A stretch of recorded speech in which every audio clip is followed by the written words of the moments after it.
कक्षा 12वीं के सभी छात्रों को मेरा नमस्कार। मैं आपका मित्र अशोक नरवर।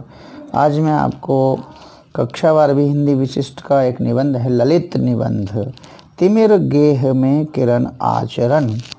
तिमिर का अर्थ होता है अंधेरा, अंधकार। गेह का मतलब गुफा, में किरण आचरण मतलब प्रकाश का फैलाना या प्रकाश उसको उपस्थित करना या अंधेरी गुफा में उजाला करना, यूँ है। अंधेरी गुफा में उजाला करना, ये इसका अर्थ होगा। सब बिल्कुल सरल अर्थ। अब यहाँ पर तिमिर गे अंधेरी गुफा कोई प्राकृतिक गुफा ना होकर मनुष्य के हृदय में समाये स्वार्थ, संवेदनहीनता और अन्य प्रकार के हिंसा, प्रतिहिंसा, लोभ, लालच आदि अंधकारों का जो समूह उसके हृदय में फैला हुआ है, उस हृदय को गेह कहा है। और तिमिर माने अंधकार। तो ये सब जो मैंने बताए, इन सब प्रकार के अंधकारों का, स्वार्थ और लोभ, लालच आदि का जो अंधेरा फैला हुआ है, उसमें कहीं उजाला करना। अब उजाला कौन सा? ज्ञान का उजाला करना, परमार्थ का उजाला करना, भाईचारे का उजाला करना, संवेदनशीलता या संवेदना पूरित करने का उजाला करना ही इस निबंध का मुख्य उद्देश्य है। और ये जो ललित निबंध है, इसको डॉक्टर श्याम सुंदर दुबे ने लिखा है। अब मैं इस निबंध का केंद्रीय भाव पढ़ूंगा, साथ में समझाऊंगा भी। सबसे पहले इसमें लिखा है, साहित्य में जीवन को ऊर्जावान बनाने की शक्ति निहित है।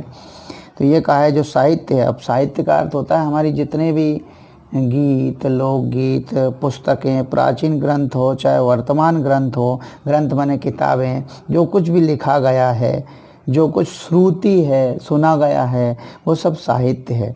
तो साहित्य जो है जीवन को ऊर्जावान बनाने की शक्ति रखता है। साहित्य में ही ऊर्जावान बनाने की शक्ति सम्मिलित है। समकालीन ललित निबंधों में यह ऊर्जा सर्वत्र परिलक्षित होती। समकालीन मतलब जिस समय यह ललित निबंध तिमिर गेह में किरण आचरण लिखा गया, उस समय के अन्य ललित निबंधों में भी जो जीवन को ऊर्जावान बनाने की शक्ति सम्मिलित है, वो अन्य निबंधों में भी या समकालीन निबंधों में भी सब जगह देखने को मिलती है। परिलक्षित होती मैंने देखने को मिलती है। ललित निबंध जीवन को बृहद आशयों से परिपूर्ण विधा है। ललित निबंध जो है एक ऐसी विधा है जो जीवन को बृहत या बड़े आशयों से परिपूर्ण करती है। एक ऐसी विधा है। इस विधा में आधुनिक भारतीय जीवन दृष्टियों को, ये जो ललित निबंध विधा है, इसमें जो वर्तमान का आधुनिक भारतीय जीवन दृष्टि है, जो आधुनिक भारतीय जीवन दृष्टि है, उसको परंपराओं के परिप्रेक्ष्य में परखा गया है। आधुनिक भारतीय जीवन दृष्टि को प्राचीन परंपराओं के परिप्रेक्ष्य में परख कर देखा गया है। यह ललित निबंध में यही बताया जाता है। जितने भी ललित निबंध हों, उनमें आधुनिक भारतीय जीवन दृष्टि को परंपरा के परिप्रेक्ष्य में परख कर देखा जाता है। अब यहाँ पर डॉक्टर श्याम सुंदर दुबे ने ललित निबंधों में परंपरा और आधुनिकता का प्रेरणामय अनुबंध है। जो डॉक्टर श्याम सुंदर दुबे के ललित निबंध जितने भी हैं, उनमें परंपरा और आधुनिकता का प्रेरणा से युक्त, प्रेरणा से भरा हुआ समझौता है। अनुबंध माने समझौता है। प्रस्तुत निबंध में वे पीछे छूटती परंपराओं को अपनी स्मृतियों में अनुभव करते हैं। ये जो प्रस्तुत निबंध है तिमिर गेह में किरण आचरण, इसमें वो कहते हैं कि जो हमारी परंपराएं, रीति रिवाज पीछे छूट रहे हैं, उनको लेखक अपनी यादों में महसूस करते हुए कहते हैं। और उन्होंने कहा कि उनसे अपने वर्तमान को अधिक सुखद और सशक्त बनाना चाहते हैं। लेखक चाहता है कि जो उनकी स्मृतियों में, उनकी यादों में जो छूटती परंपराओं का अनुभव है, अनुभूति है, उसे वे अपने वर्तमान उसी अनुभव से, इस यादों के महसूसी से, यादों की अनुभूति से वे अपने वर्तमान को अधिक सुखद और सशक्त बनाना चाहते हैं। वे अपने वर्तमान जीवन को अधिक और अन्य लोगों के जीवन को सुखद और सशक्त बनाना चाहते हैं। किससे? पीछे छूटती परंपराओं की स्मृतियों या यादों के अनुभव से। वे यद्यपि परंपराओं के प्रति भावप्रवण हैं, वे परंपराओं के प्रति बहुत अधिक भावुक हैं, परंपराओं से उनका जो लगाव, भावनात्मक लगाव अधिक है, किंतु फिर भी वे परिवर्तन की या बदलाव की प्रकृति को, बदलाव के स्वभाव को भी जानते हैं। इस परिवर्तन की प्रकृति से भी वे परिचित हैं। अतः उन्होंने परंपराओं की प्रासंगिकता को, अतः उन्होंने जो रीति रिवाज, परंपराएं हैं, जो पुराने ढंग है, उन सब की अनिवार्यता को तो वो मानते हैं। साथ में इन्हीं परंपराओं की प्रासंगिकता को इस निबंध में युग के अनुकूल ढंग से प्रस्तुत किया है।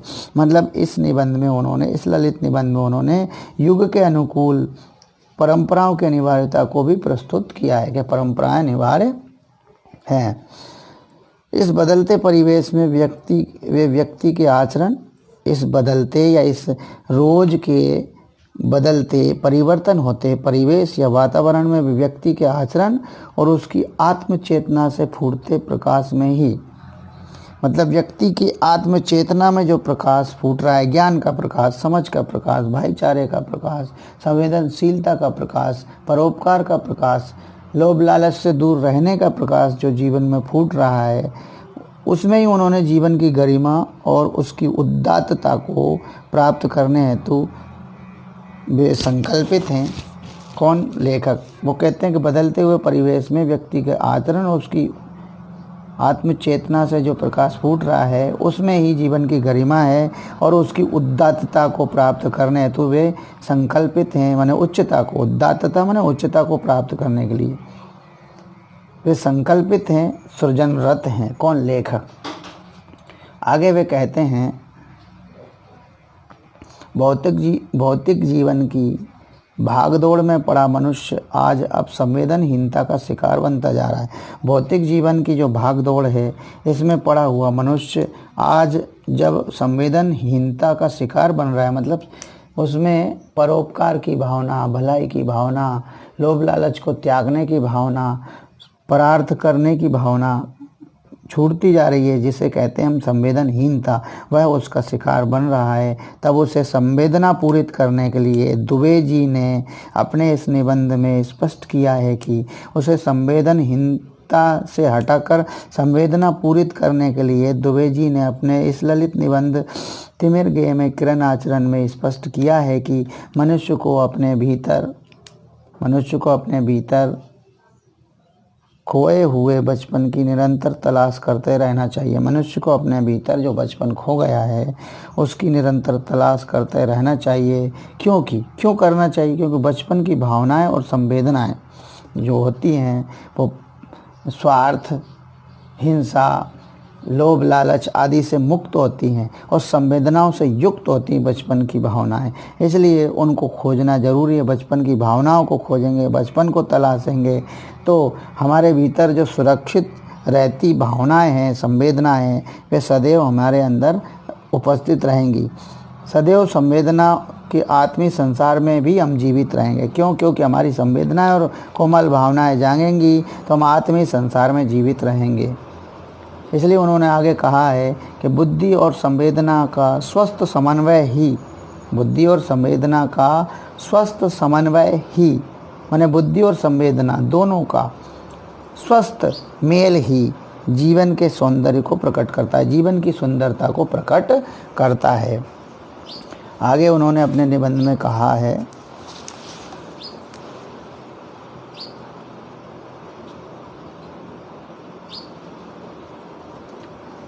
संवेदनशीलता से सृजन का संकल्प फूटता है। संवेदनशीलता मतलब व्यक्ति के या सारे समाज के अंदर दूसरों के लिए कुछ करने, देश के लिए कुछ करने, जनता के लिए कुछ करने, जनता के लिए अपने सुखों को त्यागने और दूसरों को सुखी रखने की भाव, परोपकार के भाव, भाईचारे के भाव, लोभ लालच त्यागने के भाव से ही, यानी सृजनशीलता। इन सब बातों का एक ही मतलब है, सृजनशीलता से सृजन माने कुछ नया करने का संकल्प फूटता है, निकलता है, नया करने का संकल्प निकलता है। सृजनशीलता ही मनुष्य के भीतर अजस्र के चेतना प्रकाश को प्रकट करने में समर्थ होती है। सृजनशीलता ही यानी जो सृजनशीलता है वो मनुष्य के भीतर अजस्र चेतना प्रकाश को प्रकट करने में समर्थ होती है, ताकतवर होती है। निबंधकार ने इसी तथ्य को स्पष्ट करते हुए लिखा है। किस तथ्य को? सृजनशीलता के तथ्य को प्रकट करते हुए लेखक ने, श्याम सुंदर दुबे जी ने स्पष्ट करते हुए लिखा है, आदमी का आचरण, आदमी का शील, यानी आदमी का जो कुछ आचरण है, जो कुछ करता है, चलता फिरता, खाता पीता है, आदमी का शील मतलब आदमी कितना संतुष्ट और रहता है, सुखी रहता है, तसल्ली से युक्त रहता है, उसी को कहते हैं आदमी का शील। आदमी का श्रम, आदमी कितनी मेहनत करता है, आदमी का विवेक, आदमी को अच्छे बुरे की कितनी पहचान है, आदमी का विवेक, आदमी की भावना, आदमी की अच्छी भावना है, जिसे छू ले वह प्रकाशित हो जाए। निबंधकार के इन शब्दों से यह व्यक्त होता है कि, निबंधकार श्याम सुंदर दुबे जी के इन शब्दों से यह व्यक्त होता है, प्रकट होता है कि पता चलता है कि जीवन के प्रति आस्थावान व्यक्ति ना तो कभी पराजित हो सकता है।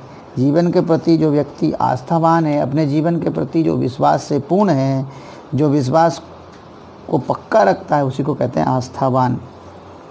माने जीवन के प्रति ना तो जो व्यक्ति आस्थावान है वह ना तो कभी पराजित हो सकता है और ना ही कभी दुर्बल पड़ सकता है, ना ही कभी कमज़ोर पड़ सकता है, ना कभी हार सकता है।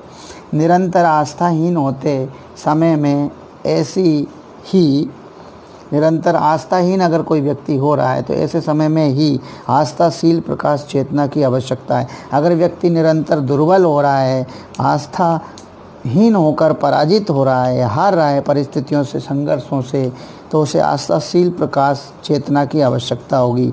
आस्था से युक्त प्रकाश चेतना की आवश्यकता होगी। किसे? उस व्यक्ति को जो पराजित हो रहा है। हमारा श्रम, हमारा आचरण ही, हमारी जो मेहनत है, हमारा जो चाल चलन है, वही हमें संघर्ष से जूझने की शक्ति देता है। हमारा श्रम और हमारा आचरण ही हमें संघर्षों से जूझने, संघर्षों से उलझने, संघर्षों से सामना करने की शक्ति देता है।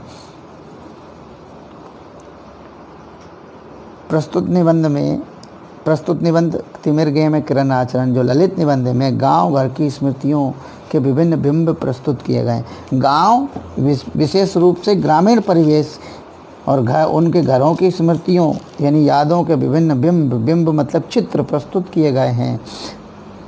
विचार और भाव की समन्वित शक्ति से यह निबंध अपनी रचनात्मकता में गद्य को भी काव्यात्मक स्तर पर प्रतिष्ठित करता है। माने ये विचार और भाव की समन्वित शक्ति, विचार जो हमारे होते हैं, जो हमारी भावनाएं होती हैं, विचार मस्तिष्क के होते हैं, भावनाएं हृदय से उत्पन्न होती हैं।